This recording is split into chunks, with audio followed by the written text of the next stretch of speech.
Who all do you got on this new album? I really didn't do features, man. I have First Class with Larry June. I have First Class with Larry June. I have Swear I'm with T.I. and my nephew Nico. But other than that, it's just strictly me.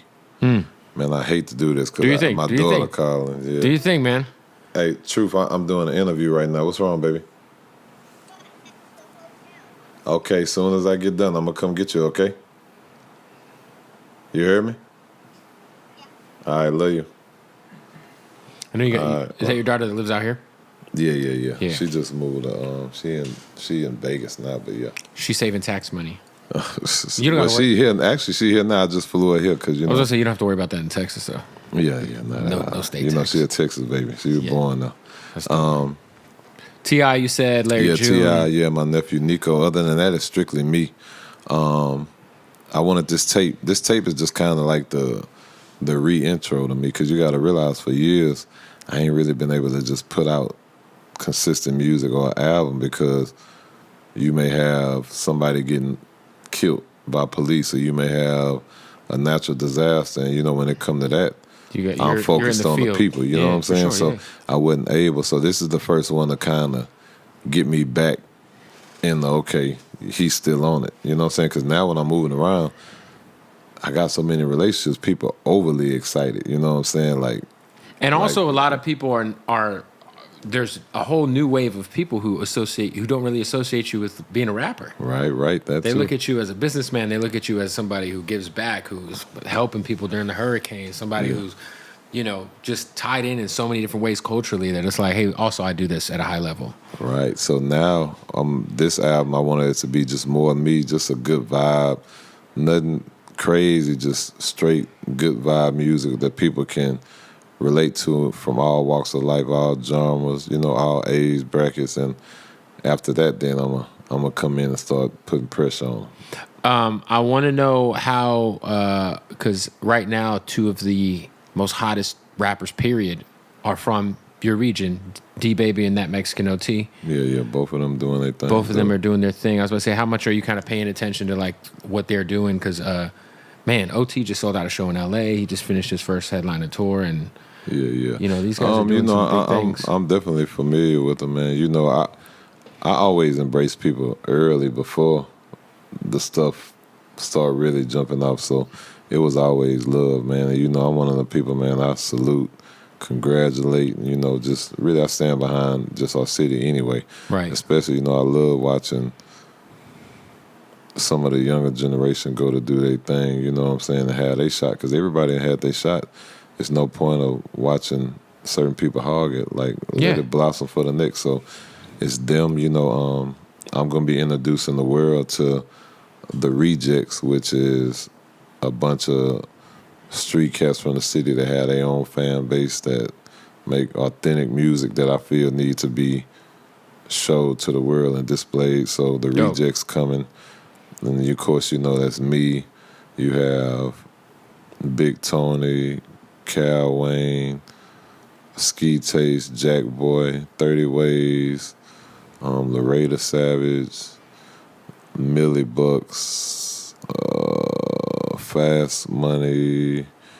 Trying not to forget anybody. My mind be so all over, man. But definitely gotta check for all of them. That tape gonna be something because I'm about to say that sounds like a massive, that sounds like more like a collective, like the Wu-Tang Clan kind of. Yeah. It's definitely interesting, man. Their first single gonna come out called Detention, and it may release real soon. You know what I'm saying? They already got the visual shot for that. We just Jack Boy. We working, man. Everybody doing their thing. Yeah, I think it's refreshing too because I do feel like no matter we always think of the peak H-Town kind of 05, 03, 04, Mike Jones, Paul Walsh, Swisher House, Slim Thug, yourself. Yeah. What I like about the new shit I'm hearing is it sounds very Texas. And obviously Travis has put out a lot of records that sound very Texas and paid a lot of homage to H-Town. But I feel like it's just dope to kind of see these dudes making unapologetic Texas music and it work on like a big level too. So the reason it works, right? Texas support is Texas support. You never even really got to leave Texas to Right, make because it's right. if anyone's ever driven through Texas, it's crazy. Yeah, definitely. It never ends. Yeah. So you got that, and when you have that and a foundation built around it, Yeah. it trickles into other markets, and they try and feel like, oh, well, what's that? What's that child jam? Mm-hmm. And then they get on it. Then they go put their people on it. So it works, man. There's nothing wrong with staying true to your roots, So a lot of times people try and do other stuff to get in or fit in, and it's like, if you had just held up a little longer, your time would have came, because people gonna get to your way. And be 'Cause consistent.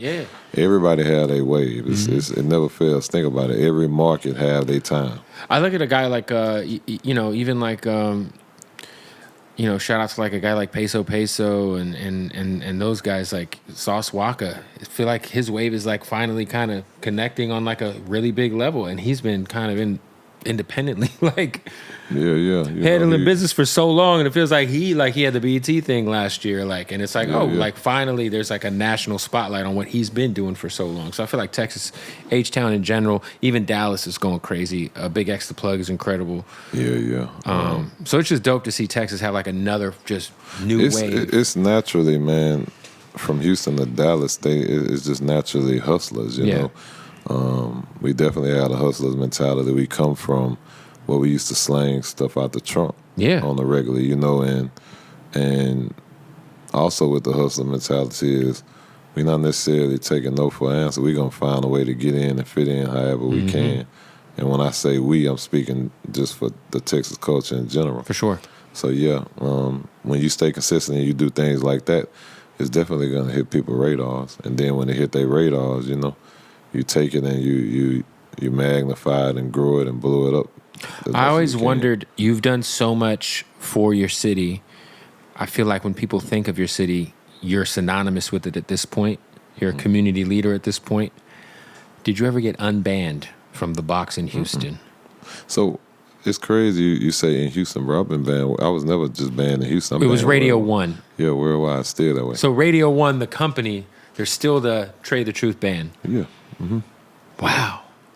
But bro, was there ever has there been any sort, look, that was like what, over 10 years ago, right? Like that was so long ago. It might have been longer than 14 years. Yeah, it's been so long. Like you would think people grow, I definitely grown. I haven't thought about them. I don't speak on them. I just keep it moving. I found my lane and it works. Yeah. And, you're also not an artist that necessarily needs radio to be successful. Like right. And that's another reason when I take time to salute a lot of the younger artists coming up. They created ways where radio isn't necessarily even needed anymore for you to chart or for you to tour or for you to monetize, you know what I'm saying? Support your family. Right. So I've definitely, it's a blessing. I've seen a lot of people come and go, and I'm still here. Yes, you are. Then when you think when I actually did have radio, I wasn't nowhere near as big as I am now. That's some real shit. That's some real shit. Yeah. That's true.